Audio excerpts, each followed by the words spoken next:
일단 1절을 보면 이 시편 150편은 우리가 잘 아는 육하 원칙, 누가 언제 어디서 무엇을 어떻게 왜, 이 육하 원칙에 따라서 하나님을 찬양해야 되는 것을 말하고 있는데, 일단 1절을 보면 일단 할렐루야, 그의 성소에서 하나님을 찬양하며 그의 권능의 궁창에서 그를 찬양할지어다. Where, 어디에서 찬양을 해야 되는지 이야기를 합니다. 어디서 하죠? 그의 성소에서, 그러니까 하나님의 성전에서. 또 그의 권능의 궁창은 이제 온 하늘이죠. 다시 말하면 하나님이 계신 곳, 하나님이 계신 그곳에서 하나님을 찬양하는데, 하나님이 계시지 않는 곳이 있나요? 그러니까 하나님이 그 이름을 두신다는 성소에서 찬양할 뿐만 아니라 온 세계, 하나님이 계신 그곳 어디서라도 우리는 하나님을 찬양을 해야 됩니다. 그러니까 하나님의 주권이 미치는 모든 장소, 결국 이게 온 세상이죠. 온 세계 가운데 우리는 하나님을 찬양해야 되고, 자, 그러면 또 왜 찬양을 해야 되죠? 또 무엇을 찬양합니까? 그게 그의 능하신 행동을 찬양하며 그의 지극히 위대하심을 따라 찬양할지어다. 그의 능하신 행동, 그러니까 하나님께서 이 땅에서 행하신 그 일들로 말미암아 우리가 하나님을 찬양해야 된다. 그리고 그 하나님이 행하신 그 일뿐만 아니라도 하나님이 하나님으로서 위대하시기 때문에 우리는 그 하나님을 찬양해야 된다라고 말을 합니다. 그리고 이제 3절부터 5절은 어떻게 찬양을 하죠? 나팔 소리로, 비퍼와 수금으로, 소고치며 춤추어 찬양하고, 현악과 퉁소로, 소리나는 재금으로, 높은 소리 나는 재금으로 찬양할지어다. 지금 여기 나와 있는 것들 뭐 몇 가지 예를 들었지만, 쉽게 말하면 이 세상 모든 악기로 소리 나는 것이 있다면, 그러니까 소리를 내는 것이 있다면 그 모든 것으로 여호와를 찬양하라라는 것이죠. 뭐 굳이 말하자면 뭐 분류를 하자면 그죠. 관악기, 관악이 뭐죠? 부는 거, 불어서 소리 나는 거. 그다음에 현악, 이건 줄, 이 줄을 통해서 소리가 나는 거. 그다음에 타악, 때려서 소리 나는 거. 뭐 관악이든 현악이든 타악이든 뭐 다른 어떤 것이라도 뭐 요즘 뭐 신디도 있을 수도 있고,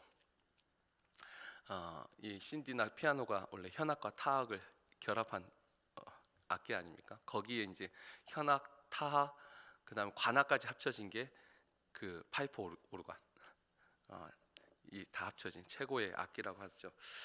뭐 여기 뭐 파이프 오르간은 없는데, 그러면 파이프 오르간으로는 하나님을 찬양하지 않으면 안 되나요? 아니죠. 제가 그 전에 파사데나 장로교에 있을 때, 파사데나 장로교에 있는 그 파이프 오르간이 미국 전체에 있는 파이프 오르간 중에 뭐 10손가락이 꼽힌다고 예전엔 그랬대요. 예전에 정말 좋은, 그리고 보니까 그 파이프 오르간 때문에 온도도 맞춰야 되고, 거기는 하여튼 이 음악에 거의 모든 걸 쏟아부은 교회던데, 한번 제가 파이프 오르간 연주를 들은 적이 있습니다. 그 여기는 해마다 그 전문 파이프 오르간 연주자가 그 이 연주회를 해마다 하는데, 한국에도 파이프 오르간이 있긴 있어요. 저도 그걸 들어본 적이 있는데 뭐 그렇게 큰 감동을 느끼지 못했어요. 근데 진짜 오리지널 전문 연주자가 파이프 오르간을 연주하는데, 그게 쉽게 말하면 거의 다 사용하는 것 같아요. 왜 파이프 오르간이 천의 소리를 가진 악기라고 하는지 제가 알았다. 와, 너무 진짜 아름답더라고요. 이 관악 현악이 다 소리가 나는 것 같은데 너무 좋더라고요. 아무튼 이와 같이 이 세상에 존재하는 모든 악기로 우리가 하나님을 찬양을 해야 됩니다. 그런데 그 파이프 오르간이 진짜 아름다운 소리던데, 그것보다 더 아름다운 소리가 뭐가 있을까요? 그것보다 더 아름다운 소리는 예전에 어떤 분이 했던 말인데, 뭐 저도 동의를 합니다. 이 세상 가장 아름다운 소리는 사람의 목소리라고. 인간의 목소리가 이 세상에 존재하는 그 어떤 악기보다도 더 아름답다라는 말을 하는데, 그래서 6절에 보면은 누가 찬양을 하냐 할 때 뭐 악기를 가지고 하지만 가장 하나님이 기뻐하시는 찬양은 이 사람의 찬양이죠. 호흡이 있는 자마다 여호와를 찬양할지어다. 그리고 그 하나님을 찬양할 때 이 악기뿐만 아니라 그 방식에 보면 이제 신명기 6장 5절을 보면은 하나님을 사랑할 때도 어떻게 하죠? 내 마음과 성품과 힘을 다해 온 마음을 다해. 그러니까 단순히 소리로만 찬양이 아니라 너의 성품, 마음, 힘을 다해서 하나님을 사랑하고 주를 찬양하는 것이고, 또 요한복음 4장 24절에 우리가 예배 드릴 때도 그렇지만 예배가 곧 하나님을 찬양하는 건데 신령과 진리로 우리가 하나님 앞에 나아갈 때 영과 하나님의 또 그 말씀의 순종함으로 믿음으로 또 하나님을 찬양을 합니다. 시편 150편 내용이 이렇게 구성이 되어 있습니다. 언제 어디서, 이제 언제라는 말은 빠져 있는데 사실 항상이죠. 언제 어디서라도. 또 우리가 그 방식이 어떻게 해도 이 세상에 존재하는 모든 악기와 또 나의 목소리를 통해서 나의 마음을 다하여서 하나님을 찬양해야 된다. 이게 이제 시편 150편의 내용입니다. 뭐 그리고 이 150편에서 이 모든 악기로 하나님을 찬양하는데 또 하나님이 아까 악기만 중요한 게 아니라고, 악기만 중요한 게 아니고 우리의 이제 마음과 실제 이 찬양하는 사람의 그 상태가 참 중요한데, 그래서 이제 뭐 아모스나 그 소선지서를 보면 내 비파 소리를 그칠지어다, 내 노래 소리를 그칠지어다. 하나님이 단순히 그 소리만 가지고 찬양하는 것에 대해서는 하지 말라. 내가 듣기 힘들다, 듣기 어렵다. 너의 그런 마음과 너의 그런 인격으로 나를 찬양하는 그 소리를 내가 더 듣기 어렵다라고 말씀하시는 것도 있습니다. 그러니까 우리가 아무튼 하나님을 찬양할 때 온 마음을 다하여서 언제 어디서라도 하나님을 이렇게 찬양해야 됩니다. 근데 이 시편 이제 150편에 이제 진짜 이제 뭐 결론이면서 또 우리가 이 아침에 묵상해야 할 것들은, 지금 제가 설교를 해야 되니까 막 이게 이런 내용이 이렇습니다, 뭐 어디서 뭐 어떻게 왜 이걸 지금 설명하고 있는 것이지, 사실 우리가 이번 특세 기간에 묵상했던 시편 146편부터 이 하나님이 우리를 도우시고 이 도움은 또 이런 도움이고 하나님의 회복이 이런 것이고 하나님의 창조가 이런 것이고 하나님의 구원이 이런 것이고 설명을 했는데, 사실 이 시편 뭐 대부분의 시편이 그렇긴 하지만 특별히 이 할례시들은 설명할 필요가 없는, 설교할 필요가 없는 그 시편들이죠. 사실 이건 설교를 하는 시편이 아니라 진짜 그냥 부르는 노래죠. 그냥 찬양을 하는 것입니다. 하나님이 나를 도와주시니까 찬양하는 거죠. 하나님이 나를 회복시켜 주시니까 찬양을 하는 거죠. 하나님이 나를 지으신 분이니까 찬양하는 거죠. 하나님 나를 구원해 주시는 분이니까 찬양하는 것이죠. 하나님이 위대하신 분이니까 진짜 언제 어디서라도 내가 할 수 있는 그 모든 것을 다하여서 하나님을 찬양하는 것입니다. 뭐 왜 찬양을 해야 되는지 그 뭐 설명하고 설득하고 당위성을 설명하고 이게 다 필요 없죠. 진짜 그냥 하나님을 찬양하는 것입니다. 이게 어찌 보면 결론이죠. 이유를 생각하는 것보다 그렇죠, 날 도와주시고 회복시켜 주시고 날 지으신 분이고 날 구원해 주시는 위대하신 그 하나님, 그 하나님을 찬양하고 그 하나님께 감사하는 거, 그건 너무나도 당연한 것입니다. 근데 이제 그렇다면 이게 이렇게 그런 당연한데 이 할렐루야 시편에서 우리가 이번 특세 기간의 전체 결론이기도 합니다.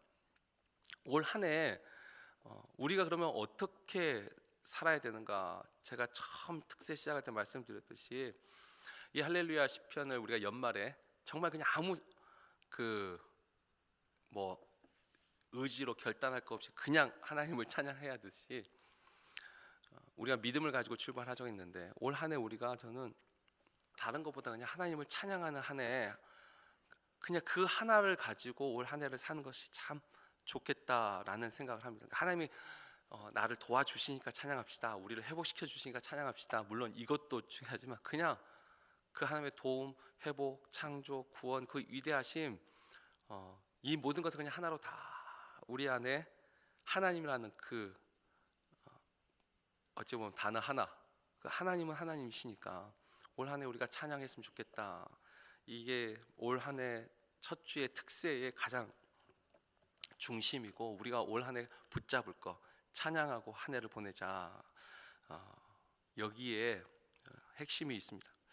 그러면서 이제 그러면 올 한 해 우리가 또 어떻게 지내야 되는지 이제 잠깐 우리가 걸어가야 될 길에 대해서만 잠깐 묵상하고 이제 말씀을 맺겠습니다. 그냥 하나님은 우리가 이렇게 찬양해야 된다 했는데 한번 이제 스스로 한번 질문을 던져보죠. 그럼 내가 정말 진짜로 하나님을 찬양하는 시간, 장소는 어떠한가 한번 생각해 볼 필요가 있습니다. 나는 그냥 멀리 보지 않고 일주일이라는 시간만 딱 봐서 일주일 동안 나는 언제 어디에서 하나님을 찬양하죠? 만약에 우리가 하나님을 생각하고 하나님께 찬양하는 시간이 주일 교회 안에서만 된다면 한번 이제 생각해 볼 필요가 있습니다. 물론 이제 교회 안에서도 안 할 수도 있겠지만 그래도 교회 왔으면 찬송이라도 부르니까 하나님을 찬양하잖아요. 그런데 내가 평일에는 하나님을 찬양한 그 시간이 별로 없다면 오히려 세상 속에서 뭐 오히려 어떤 원망, 불평, 정말 힘들다, 뭐 이제 기타 등등 그런 것들이 우리의 시간들을 더 많이 차지하고 있다면 한번 우리가 생각해 볼 필요가 있습니다. 장소도 마찬가지. 교회에서는 하나님을 찬양합니다. 근데 밖에 나가서는 찬양보다는 다른 것들을 하고 있다면 거기에도 하나님이 계시는데 가정에도 하나님이 계시고 일하는 직장에도 하나님이 계시고 내가 걸어가는 길 가운데도 하나님은 함께 계시는데 내가 그분을 정말 찬양하고 있는가? 실제로 나는 나의 삶은 이 찬양은 결국 감사거든요. 감사와 이 원망, 그러니까 불평, 이것의 실제 비율이 어떠한가? 그것도 한번 생각해 볼 필요가 있습니다. 우리가 출애굽기 보면 그 애굽의 종살이에서 건져내 주신 하나님의 은혜가 얼마나 큽니까? 그때 이스라엘 백성들이 하나님을 정말 찬양합니다. 보여주셨을 때. 그러나 출애굽기에는 거기에 못지않게 이 이스라엘의 원망과 불평도 같이 기록하고 있지요. 하나님이 건져 주셨을 때 그들은 하나님을 찬양하였습니다. 그러나 또 다시 위험이 닥칠 때, 홍해 앞에서, 또 목이 마를 때, 또 배고플 때, 뭐든지 하나씩 하면 또 이 이스라엘은 언제든지 하나님께 올려드린 찬양보다 솔직히 양으로 치면 불평이 훨씬 더 많을 것 같아요. 원망이 더 많을 것 같고, 혹시 우리도 이런 삶을 살고 있지는 않은지, 그러니까 하나님을 찬양하는 이유에 대해서 생각하는 것보다 그냥 실제로 내가 찬양을 하고 있는지에 이제 집중을 해보는 거죠. 뭐 우리를 도와주시니까, 회복시켜 주시니까, 창조해 주시니까, 구원해 주시니까, 위대하시니까, 그걸 생각하기 전에 진짜 내가 찬양을 하고 있느냐는 거죠. 언제 어디서라도 매 순간만 내가 정말 찬양을 많이 하는 사람인가, 감사를 많이 하는 사람인가, 원망과 불평과 지적을, 비판을 많이 하는 사람인가, 우리가 실제로 그걸 올 한 해 이제 우리 스스로에게 질문을 던져보고 그 질문을 속에 이제 답을 하기 위해서 살아가는 거죠. 또 하나님을 찬양하는 그것만 아니라 하나님을 찬양하는 것은 또 반드시 뭐로 이어지냐면 사람을 대하는 태도하고도 이어집니다. 제가 야고보서 3장 9절에서 12절 말씀을 그냥 읽어드릴게요. 야고보서 3장 9절에서 12절을 보면 이것으로, 그러니까 그 입으로 우리가 주 아버지를 찬송하고 또 이것으로 하나님의 형상대로 지음을 받은 사람을 저주하나니 한 입에서 찬송과 저주가 나오는도다. 내 형제들아, 이것이 마땅하지 아니하니라. 샘이 한 구멍으로 어찌 단물과 쓴물을 내겠느냐. 내 형제들아, 어찌 무화과 나무가 갈람 열매를, 포도나무가 무화과를 맺겠느냐. 이와 같이 짠 물이 단물을 내지 못하느니라. 이 야고보서에서는 또 중요한 교훈을 하나 주죠. 어떻게 한 입으로 찬송과 저주가 같이 나오느냐. 근데 여러분, 하나님을 저주한 사람은 없습니다. 뭐 하나님을 저주한다고 하면 아주 특별하게, 그건 진짜 뭐 대신 하나님을 찬양하지 않는 사람이겠죠. 이 찬송과 저주라는 그 두 단어가 사실 대상이 다르죠. 우리는 하나님을 찬송합니다. 입으로는 하나님은 찬송합니다. 저주는 누구에게요? 사람에게. 이것조차도 합당하지 않다. 한 셈에서 하나님을 찬송하는 말과 사람을 저주하는 말이 같이 나오는 것이 마땅하지 않다. 근데 이 마땅하지 않은데 실제 우리 삶은 이런 때가 많지 않습니까? 말씀을 맺습니다. 이 시편 이 한 주 동안 우리가 이 특세를 통하여서 하나님은 우리가 이렇게 찬양을 해야 된다. 사실 이렇게 찬양을 해야 된다. 그 이유 지식으로 남는 것이 아니고 뭐 그런 거 다 잊어버린다 할지라도 가장 중요한 거 하나님을 찬양하고 살아야 된다는 것입니다. 하나님께 감사해야 된다는 것이죠. 이게 마땅히 우리를 지으신 창조주 하나님이다. 또는 우리를 구원하신 그 하나님에 대한 우리의 마땅한 성도들의 본분인데 우리가 올 한 해 정말 이 본분을 잘 지키면서 살아갈 수 있는지 그냥 찬양을 하면 되는 거거든요. 그냥 감사하면 되는 것입니다. 거기에 뭐 이유를 붙이는 것보다 그냥 감사하고 찬양하는 거.